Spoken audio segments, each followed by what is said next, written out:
बिस्मिल्लाहिर्रहमानिर्रहीम। अस्सलाम वालेकुम। मैं मुदस्सिर शाही एडवोकेट और आप देख रहे हैं लीगल इश्यूज़। आज का लीगल इशू जी बड़ा इंपॉर्टेंट है पूरे पाकिस्तान की, बल्कि दुनिया भर की नज़रें इस फैसले के ऊपर हैं कि चीफ़ जस्टिस ऑफ पाकिस्तान क्या फ़ैसला फरमाएंगे। सारी पॉलिटिकल पार्टीज़ की नज़रें इस पे हैं, पॉलिटिकल वर्कर्स की इसी के ऊपर नज़रें हैं कि जो लोग सियासत से दिलचस्पी रखते हैं बिलखुसूस, उनका आज का दिन वो पूरा सुप्रीम कोर्ट की तरफ फोकस है कि क्या फ़ैसला होने जा रहा है। देखिए, ये कोई बहुत मुश्किल बात नहीं है।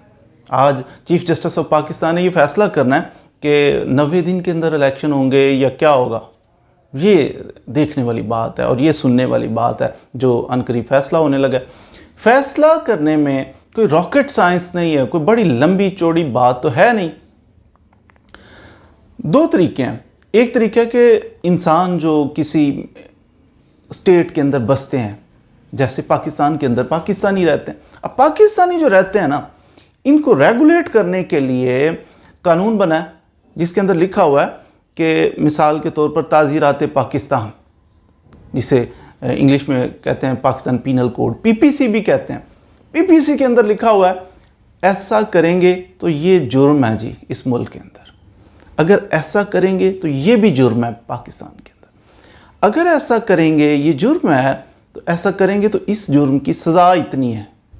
That's called PPC. फिर वो इंसान जो हैं, जो बशिंदे हैं उस मुल्क के, वो इस कानून के मुताबिक ही चलते हैं। डू एंड डोंट डू, ऐसा करना है ऐसा नहीं करना आपने, उसके मुताबिक उन्होंने चलना है। अगर उससे इधर उधर होते हैं फिर उनको सज़ाएं मिलती हैं। दैट्स कॉल्ड ताज़ीरात पाकिस्तान, पीपीसी। बंदे रेगुलेट हो गए जनाब, उनको पता चल गया कि यहाँ क्या जुर्म है और क्या जुर्म नहीं है। तो ये कानून इंसानों को रेगुलेट कर रहा है। दूसरी तरफ स्टेट के जो हैं एक्ट्स, कि स्टेट ने किस तरह चलना है उसके बारे में भी कानून है। सुप्रीम लॉ ऑफ लैंड, ये सबसे बड़ा जो कानून है ना, वो स्टेट के हवाले से, स्टेट कैसे फंक्शन करेगी। दैट्स कॉल्ड आईने पाकिस्तान, कॉन्स्टिट्यूशन ऑफ पाकिस्तान। अब कॉन्स्टिट्यूशन ऑफ पाकिस्तान स्टेट के अफेयर्स जो हैं, मिसाल के तौर पर आजकल जो सुप्रीम कोर्ट के अंदर चल रहा है वो है इलेक्शन। जैसे असम्बलियाँ, दो तरीके हैं। एक, असम्बलीज़ अपनी मुद्दत पूरी करें 5 साल के लिए, जनाब असम्बली बनी वो 5 साल पूरे करे, फिर ख़त्म होगी उसकी मुद्दत, अब इलेक्शन नए सिरे से होंगे। दूसरा तरीका यह है कि असम्बली ने अभी अपनी मुद्दत पूरी नहीं की और दरमियान में कहीं असम्बलियाँ तोड़ दी जाएं। अब कोई भी असम्बली जब तोड़ दी जाए ना दरमियान में, अब क्या करना है, कहाँ से पूछेंगे? पीपीसी से नहीं, सीपीसी से नहीं, किस किताब से?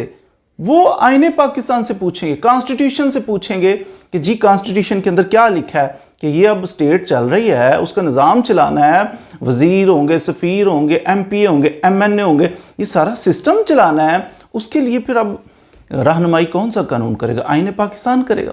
आईने पाकिस्तान से पूछिए, क्रिस्टल क्लियर उसके अंदर, जैसे 2 + 2 4 होता है ना, बिल्कुल इस तरह वाज़े करके लिखा हुआ है कि अगर अपनी मुद्दत पूरी किए बगैर असम्बलियाँ टूटती हैं ना, फिर 90 दिन के अंदर अंदर इलेक्शन होंगे। That's all. सुप्रीम कोर्ट के अंदर भी जो आपने देखा कि मुकालमा हो रहा था, तो उसके अंदर क्या था जी, आइन क्या कहता है। और बहुत सारे जो पॉलिटिकल लीडर्स हैं जो आज इससे आएँ बाएँ शाएँ कर रहे हैं, उनकी स्टेटमेंट्स आपने मीडिया पे, सोशल मीडिया पे चलती हुई देखी होंगी। 90 दिन के अंदर इलेक्शन, 90। ऐसा नहीं है कि वो अवेयर नहीं है कि कॉन्स्टिट्यूशन के अंदर लिखा हुआ है कि 90 दिन के अंदर इलेक्शन हो। सारे, हर पॉलिटिकल लीडर जानता है, तमाम पार्टीज जानती हैं कि जब असम्बलियाँ, आइन के अंदर लिखा हुआ है, असम्बलियाँ जब रास्ते में कहीं टूटी हैं तो टूटने के बाद फिर जनाब आपको 90 दिन के अंदर इलेक्शन करवाना है। सबकी स्टेटमेंट मौजूद है, सारे कहते हैं 90 दिन के अंदर होता है, यही कानून है, आइन के अंदर लिखा है, आइन को कैसे तोड़ सकते। लेकिन अनफॉर्चुनेटली वही कहते हैं ना, बहुत सारे बहरान आए हुए हैं। आइनी बहरान भी आया हुआ है यहाँ पे सियासी बहरान भी आया हुआ है, यहाँ पर मुआशी बहरान भी आया है। अब इतने सारे बहरान हैं, फिर पॉलिटिकल बहरान भी है। सियासी बहरान के नतीजे में होता क्या है, अब पार्टीज़ के कुछ हमें लीडरान ऐसे नज़र आते हैं, आएँ बाएँ शाएँ करते हैं। पता है कि 90 डेज, अब टूटी है असम्बली, 90 डेज के अंदर इलेक्शन होंगे, लेकिन फिर भी वो दरअसल बात यह है कि पैसे ख़त्म।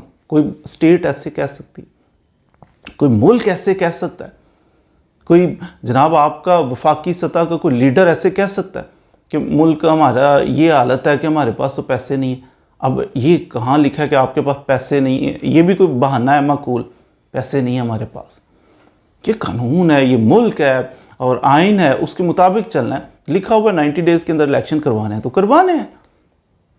अब चीफ जस्टिस पाकिस्तान जनाब इस्तफसार करते हैं, पूछते हैं, तो वो बात ये है पैसे ख़त्म हो, बात ये है वो ना हमारे पास वो बंदे कम है, फ़ौज जो है ना वो पता नहीं क्या आ नहीं रही, पुलिस वाले जा नहीं रहे। तो बात ये है दरअसल कि हमारे पास प्रिजाइडिंग ऑफिसर कैसे कहाँ से, हालांकि आइन के अंदर ये भी वाज़ेह तौर पे लिखा हुआ है कि जनाब जब इलेक्शन कमीशन ऑफ पाकिस्तान इसको ज़रूरत पड़ेगी तो सारे इसके ताबे तमाम इदारे जो हैं वो इसकी असिस्टेंस के लिए मौजूद होंगे।